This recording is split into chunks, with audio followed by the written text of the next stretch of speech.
देश की राजनीति से जुड़ी राजनीतिक खबरों के बुलेटिन सियासी गपशप में आपका स्वागत है। देश का इकलौता राज्य पंजाब, जहां मोदी से ज्यादा राहुल गांधी को चाहते हैं लोग। राहुल गांधी को प्रधानमंत्री बनाना चाहते हैं लोग। लोकसभा चुनाव को लेकर भाजपा, कांग्रेस समेत विपक्षी दलों ने तैयारियां शुरू कर दी है। अगले साल होने वाले आम चुनाव के लिए मुद्दों, उम्मीदवारों से लेकर बूथ मैनेजमेंट तक की रणनीति बननी शुरू हो गई है। इसी बीच सी वोटर ने आम चुनाव को लेकर देश भर में ओपिनियन पोल किया है। इस ओपिनियन पोल में लोगों के मतदान लोकसभा चुनाव में मुद्दे संबंधित कई सवाल पूछे गए हैं। ओपिनियन पोल में सीधे प्रधानमंत्री चुनने को लेकर भी सवाल किया गया है। इस चुनाव में देश के सभी राज्यों में नरेंद्र मोदी राहुल गांधी पर भारी दिखे, लेकिन इस सर्वे में एक राज्य ऐसा भी था जहां प्रधानमंत्री के रूप में राहुल गांधी नरेंद्र मोदी पर भारी पड़ते हुए नजर आए, और वो राज्य था पंजाब।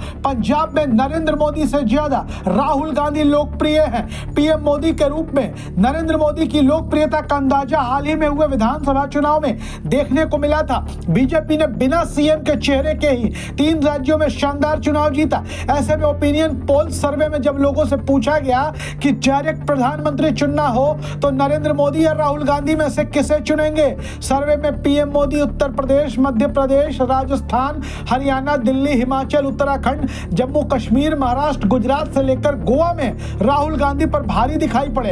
हिमाचल प्रदेश में जहां कांग्रेस की सरकार है वहां 72% लोग मोदी को पीएम, जबकि राहुल गांधी को मात्र 26% लोग पीएम देखना चाहते हैं। जबकि सर्वे में पंजाब एक ऐसा राज्य था, हम कह लें कि पंजाब एकमात्र ऐसा राज्य था जहां राहुल गांधी नरेंद्र मोदी पर भारी पड़ रहे हैं। सर्वे बता रहा है कि पंजाब के लोगों के दिलों में राहुल गांधी बसे हुए हैं। सर्वे में 36% लोग राहुल गांधी को सीधे प्रधानमंत्री के रूप में चुनना चाहते हैं, जबकि मोदी को पीएम के तौर पर देखने वाले लोग 35% हैं। खास बात है कि पंजाब में 14% लोग ऐसे भी हैं जो दोनों में से किसी एक को भी प्रधानमंत्री के रूप में नहीं देखना चाहते हैं। सर्वे में पंजाब एकमात्र ऐसा राज्य भी था जहां दोनों नेताओं की अस्वीकार्यता भी सबसे ज्यादा थी। वहीं 15% लोगों का कहना था कि उन्हें पता नहीं कि डायरेक्ट चुनना हो तो वो किसे प्रधानमंत्री चुनेंगे।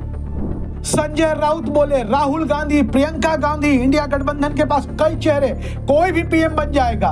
उद्धव बाला साहब ठाकरे गुट के शिवसेना नेता संजय राउत ने पीएम मोदी समेत बीजेपी पर तंज कसा है और कहा है कि हमारी लड़ाई तानाशाही के खिलाफ है। हमारे पास प्रधानमंत्री पद के लिए कई उम्मीदवार हैं, चाहे राहुल गांधी हो, प्रियंका गांधी हो, इंडिया गठबंधन के पास कई चेहरे हैं, उनमें से कोई भी प्रधानमंत्री बन जाएगा। बिहार कांग्रेस नेताओं के साथ राहुल गांधी ने की मीटिंग, लोकसभा चुनाव को लेकर ली नेताओं से राय। कांग्रेस के राष्ट्रीय अध्यक्ष मल्लिकार्जुन खड़गे और सांसद राहुल गांधी ने बिहार कांग्रेस के वरिष्ठ नेताओं की बैठक में एआईसीसी मुख्यालय में आयोजित की। मल्लिकार्जुन खड़गे ने सोशल मीडिया एक्स पर लिखा, लोकसभा चुनाव से संबंधित तैयारियों को लेकर बिहार कांग्रेस के नेताओं से चर्चा की। बिहार में महागठबंधन की सरकार मजबूती से लोगों की आशाओं के अनुरूप काम कर रही है।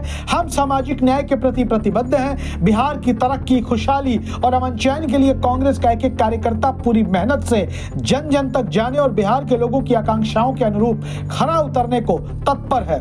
कांग्रेस सांसद का बड़ा बयान, मोदी भी मेरे खिलाफ लड़े तो भी मैं ही जीतूंगा चुनाव।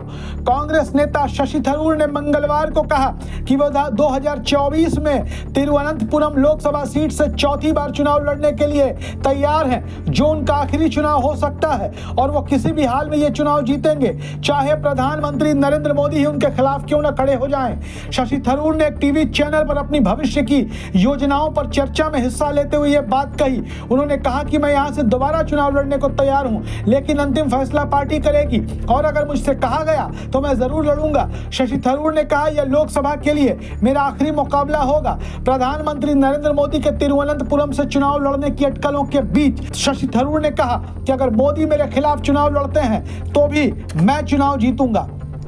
सेल्फी पॉइंट पर खर्च को लेकर मल्लिकार्जुन खड़गे ने की मोदी सरकार की आलोचना। कांग्रेस अध्यक्ष मल्लिकार्जुन खड़गे ने मंगलवार को रेलवे स्टेशनों पर सेल्फी पॉइंट के लिए किए गए खर्च को लेकर मोदी सरकार पर तंज कसते हुए कहा कि आत्ममुग्ध प्रचार की कोई सीमा नहीं है, क्योंकि यह पूरी तरीके से करदाताओं के पैसे को बर्बाद कर रहा है। मल्लिकार्जुन खड़गे ने आरटीआई कानून के तहत प्राप्त उत्तर की एक प्रति साझा की, जिसमें मध्य रेलवे के तहत उन स्टेशनों को लिस्टेड किया गया है जहां अस्थायी और स्थायी सेल्फी बूथ स्थापित किए गए हैं। इस आरटीआई जवाब के अनुसार श्रेणी ए के स्टेशनों के लिए अस्थायी सेल्फी बूथ की स्वीकृत लागत 1,25,000 रुपए है, जबकि श्रेणी सी स्टेशनों के लिए स्थायी सेल्फी बूथ की स्थापना लागत 6,25,000 रुपए है। मल्लिकार्जुन खड़गे ने आरोप लगाया, मोदी सरकार द्वारा आत्ममुग्ध प्रचार की कोई सीमा नहीं है। रेलवे स्टेशनों पर मोदी जी के 3D सेल्फी पॉइंट स्थापित करना पूरी तरीके से करदाताओं के पैसे की बर्बादी है।